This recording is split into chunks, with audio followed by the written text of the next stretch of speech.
Before diving into this incredible story, consider subscribing to the channel and hitting the bell. Every story here has something to say, and you won't want to miss a single one. The sun was just rising over the quiet valley where John Harrison had always lived. The morning mist gently caressed the wheat fields, and the crowing of roosters echoed in the fresh air. Life on the farm was simple, punctuated by caring for the animals and the passing seasons. That morning, John walked to his goat pen as usual. Daisy, his favorite old gray goat, was grazing peacefully. Suddenly, a strange cry pierced the silence. It was neither a bleat nor an animal cry. It was human. John approached, his heart pounding. In the hay beside Daisy, a tiny human baby was crying, pink and frail.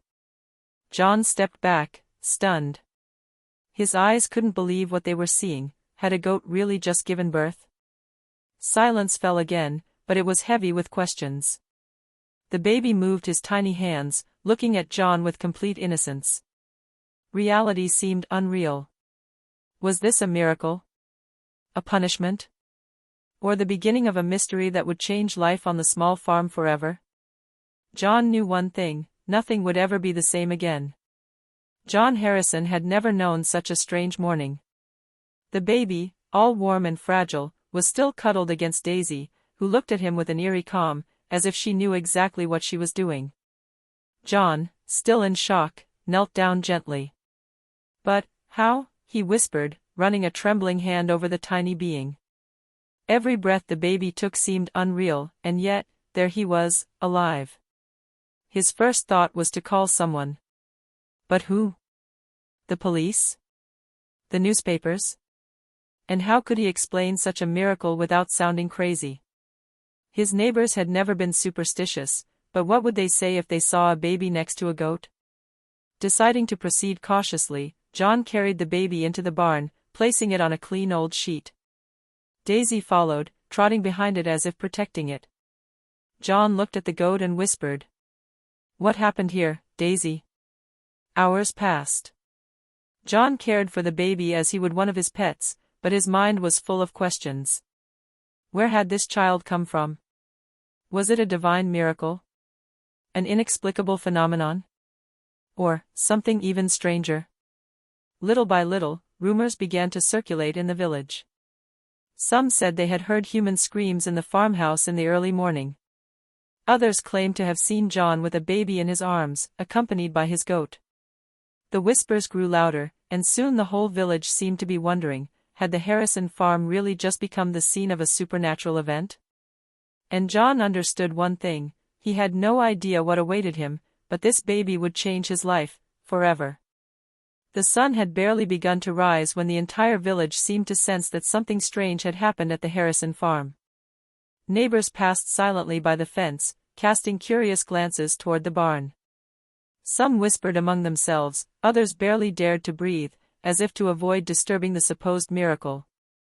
John, meanwhile, tried to remain calm. He knew he had to protect the baby, but the curiosity of the locals was becoming difficult to manage. Children came running, hoping to catch a glimpse of the little creature, while adults hesitated and discussed among themselves what they had heard. "Are you sure what I heard was real?" asked Mrs. Thompson, the neighbor, trembling. "A baby, and the goat, together?" her husband added, his eyes wide. John shook his head. "I don't know how it happened, but the baby is here, and he's safe." Despite his reassuring tone, John felt a growing sense of worry. What would the authorities think if he told the story as it happened? And why did Daisy, his old goat, seem so aware of all this? As the afternoon progressed, more villagers arrived. Some came out of curiosity, others out of fear. The discussions grew increasingly animated. Wild ideas circulated. Some spoke of a divine miracle, others whispered ancient stories of abandoned babies found by protective animals. John, sensing the rising tension, made a difficult decision. He had to hide the baby until he understood what was really going on. He gently locked Daisy and the child in the barn, closed the door, and took a deep breath.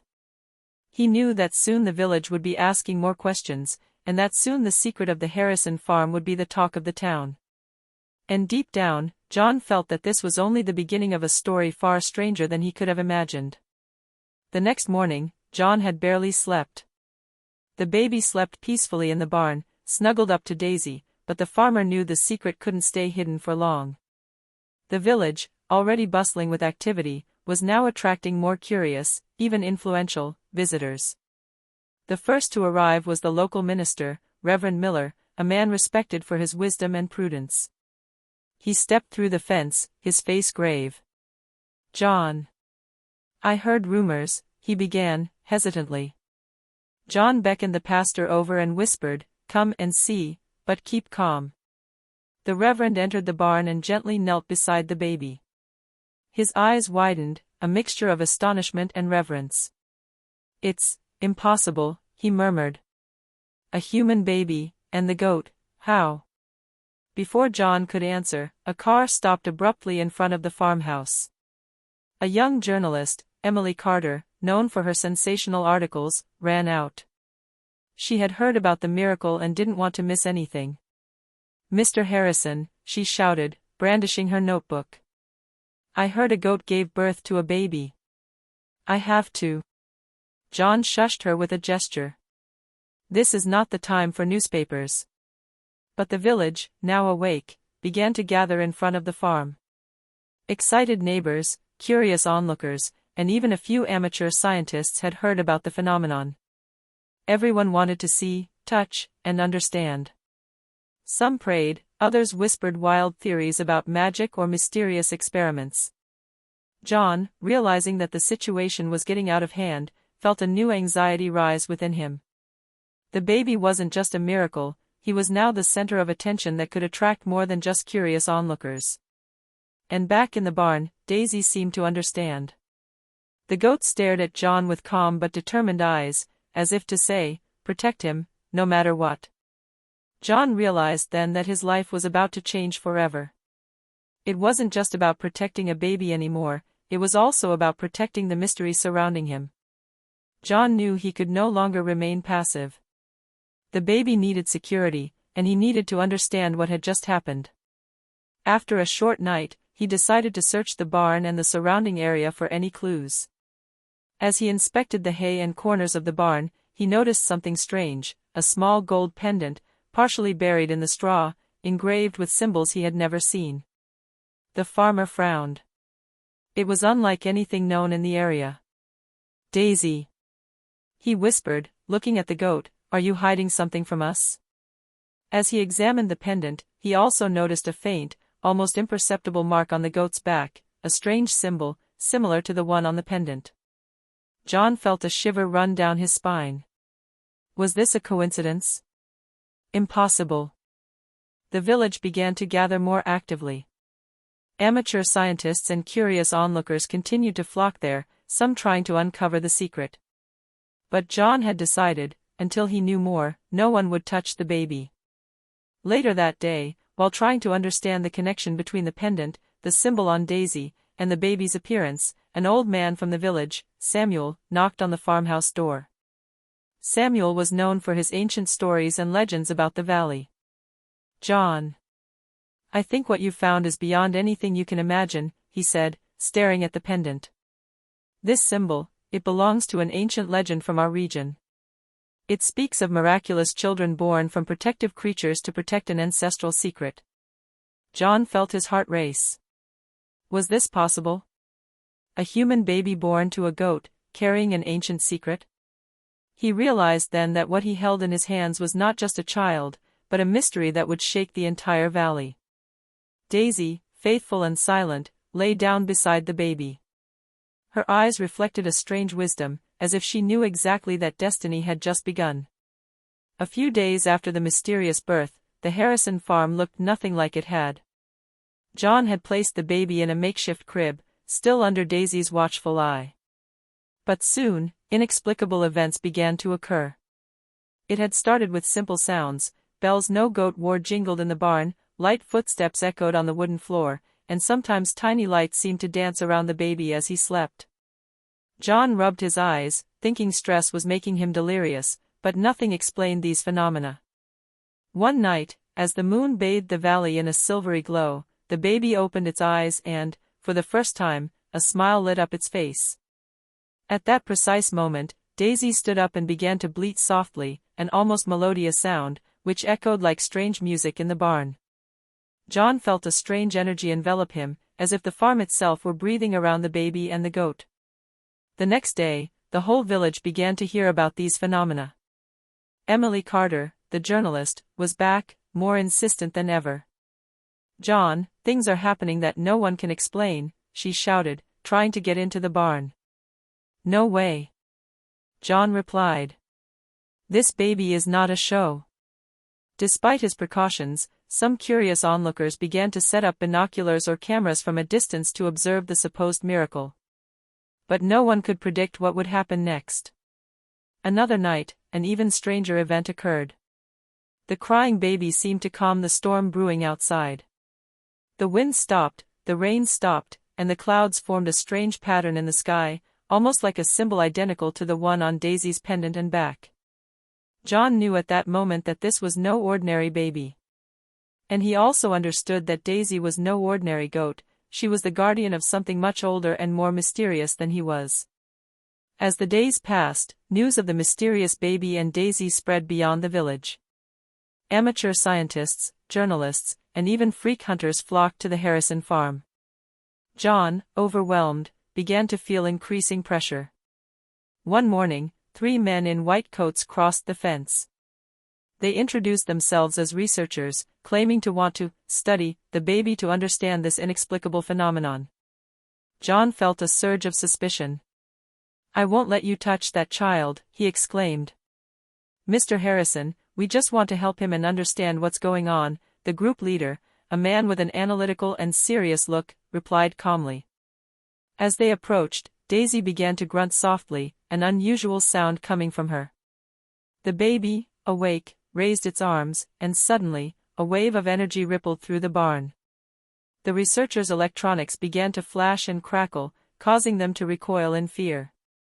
John then understood something important. Any attempt at manipulation or outside study seemed to trigger a protective reaction around the baby and Daisy. This wasn't just a miraculous child, he was connected to an ancient and mysterious force. Soon after this incident, the old man of the village, Samuel, returned with a warning. "John, you must protect this child and Daisy more than anything. They are not of this world as we know it. Powerful eyes seek to understand this secret. If you let these people interfere, you risk awakening something you cannot control." John felt the weight of responsibility on his shoulders. He was no longer just an ordinary farmer. He had become the guardian of an ancient mystery, a protector of forces few humans could understand. And as he watched Daisy lie down next to the baby, he knew he would now have to defend their secret against the whole world, at all costs. The rumor of the miraculous baby and the mysterious goat had now spread beyond the village. One morning, John saw a shiny black car pull up in front of the farm. 2 men dressed in elegant suits got out, accompanied by a woman with piercing eyes. Their appearance was nothing like that of mere onlookers or journalists. They seemed to belong to a completely different world, that of power and influence. "Mr. Harrison?" the woman asked, her voice cold. "We've heard about your situation. We're here to offer our assistance." John immediately sensed the threat. Their help sounded more like an attempt at control. He instinctively backed away toward the barn, protecting the baby and Daisy. "I won't let you come near," he shouted, determined. But before he could say another word, Daisy stood up and made a strange sound, a mixture of bleating and melody. The men stopped, as if frozen. The baby, awake, stretched out his arms, and a light but powerful breeze crossed the farm, making the trees around it tremble. John realized then that Daisy and the baby possessed a strength far greater than anything he had imagined. Even these powerful people seemed helpless before them. After a moment of silence, the sharp-eyed woman stepped back. "Very well, this once," she whispered. "But know that this secret will not remain hidden forever." As they drove away, John felt a mixture of relief and concern. The farm was no longer a mere refuge, it had become the center of a mystery coveted by powerful forces. That night, Daisy lay next to the baby as always, but this time, John noticed something strange. A luminous symbol slowly appeared on the goat's fur, identical to the one engraved on the pendant and already seen before. He understood that time was running out. Protecting this child and understanding its true origins would soon become urgent. John could no longer ignore the signs. The symbols on the pendant, on Daisy, and in the sky, the reactions of the powerful visitors, all pointed to an ancient and mysterious origin. Determined to understand, he went to Samuel, the old man of the village, who knew all the forgotten legends of the valley. Samuel greeted him with a grave look. "John, it's time you knew the truth," he said. "This baby is no ordinary one. He belongs to a lineage that human history has almost forgotten." According to Samuel, centuries ago, certain creatures of nature, similar to Daisy, were chosen to protect children with special powers, destined to preserve the balance between the human and mystical worlds. These children were not born in the traditional way, they were entrusted to guardian creatures who brought them into our world to protect them from their earliest moments. John felt his mind reel. "So, the baby was born to Daisy?" Samuel nodded. "Not exactly. Daisy is his protector, his guide. She brought him into this world, but his birth isn't human in the sense we understand. He's a child of destiny, chosen to accomplish something great." The farmer looked at Daisy, who was sleeping peacefully next to the baby. Everything finally made sense: the mysterious force, the symbols, the strange phenomena, everything was connected to the child and his guardian. But Samuel added a grim warning: "John, other forces know this child is here. Some are benevolent, others, much less so. You must protect this child at all costs. And Daisy. Daisy won't be able to do it alone." John realized that his mission had changed completely. He was no longer just a farmer, he had become the keeper of an ancient secret, responsible for the life and destiny of a unique child in the world. As he returned to the farm, he felt a new determination. He had to understand the baby's powers, protect Daisy, and prepare to face those who would come for them. The real journey had only just begun. In the following weeks, the Harrison farm became a place of palpable tension. John had reinforced the barn and installed barriers to keep out curious onlookers and intruders. But he knew it was only a matter of time before more determined forces came for the baby. One evening, as the sun was sinking behind the hills, John noticed shadows moving at the edge of the field. 3 figures were slipping silently past, seemingly familiar with the terrain. He felt his heart beat faster. These weren't just curious onlookers, they were secret hunters, here for the child. Daisy, faithful as ever, stood before the crib, her eyes shining in the darkness. A strange breath seemed to emanate from her, and the baby, awake, emitted a soft cry. At that moment, an invisible barrier, made of luminous, protective energy, enveloped the farm. The intruders were repelled, instinctively retreating as if a higher force prevented them from advancing. John, amazed, realized that Daisy and the baby had powers he couldn't yet fully understand. But he knew it wouldn't be enough for long. The next day, Samuel returned with a more urgent warning. "John, those who come for the child will not stop. They are determined and powerful. You will need to use more than physical barriers, and learn to understand the baby's powers." John felt the weight of responsibility pressing down on his shoulders. He was no longer just a protector, he had to become a strategist, a guardian ready to face forces he had never imagined. As night fell, he approached the crib. The baby was sleeping peacefully, Daisy curled up beside him. John gently stroked the little one's head and whispered, "I'll protect you, no matter what." In the distance, the shadows still watched, patient and silent, aware that the real confrontation had not yet begun. Night had fallen over the valley, silent and mysterious. John knew the final confrontation was approaching. The powerful figures that had approached the farmhouse hadn't given up. They wanted the child, and nothing seemed to be able to stop them, except Daisy and the baby. As the intruders crossed the field boundary, a blast of light emanated from the barn. The baby, awake and calm, raised his arms. A gentle yet powerful energy spread across the valley, illuminating the sky with an unearthly glow. Daisy, at his side, seemed to merge with this force. Her eyes shone with a mystical radiance, and her bleating transformed into a melodious song, echoing like a divine warning. The intruders froze, unable to move forward, frightened by the power emanating from the child and his guardian. Even the bravest retreated, stunned by what they saw. John, sensing the power around him, finally understood the magnitude of what he was protecting. This baby wasn't just a miracle, he was the guardian of an ancient balance between the human and mystical worlds. And Daisy, his faithful protector, had been chosen to watch over him from the very first moment. When dawn broke, the intruders were gone, wiped out by a force they could not understand. The village, witness to strange lights in the sky, still whispered about the night's events, but no one dared approach the farm. John sat by the crib, gently stroking the smiling baby. Daisy lay beside them, peaceful and protective. The farmer realized his life had changed forever. He was no longer just an ordinary man, he was the keeper of an ancient secret, the protector of a child who might change the world. And as the sun bathed the valley in golden light, John knew one thing for sure: as long as he was there, no one would ever be able to separate this child from her protector. The mystery, the miracle, and the adventure had only just begun.